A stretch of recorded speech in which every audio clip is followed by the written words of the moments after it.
E non vorrei che fosse l'ennesimo tentativo di spostare l'attenzione dalle cose che dobbiamo fare a quelle che vorremmo che fossero fatte. Pragmatico e più realista del re, il senatore cadorino Luca De Carlo, coordinatore regionale di Fratelli d'Italia, risponde con un secco no alla richiesta di prolungamento della 27 che ciclicamente si ritorna a sostenere con forza.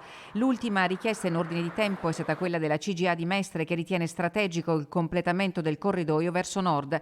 Si discute di filosofia e strategia quando ancora non si è in grado di gestire il contingente. La riflessione perentoria di De Carlo. E oggi siamo brutalmente in ritardo sulle varianti per l'accesso della statale 51 alle Olimpiadi di Cortina, e per distrarre l'attenzione rispetto a questo tema si comincia a parlare di autostrade. Medesimo il tenore del commento del presidente della provincia di Belluno, Roberto Padrin. Il territorio della parte nord della provincia di Belluno non lo vuole l'autostrada. Questo l'ho toccato con mano personalmente, sentendo i miei colleghi sindaci, sentendo un po' il territorio.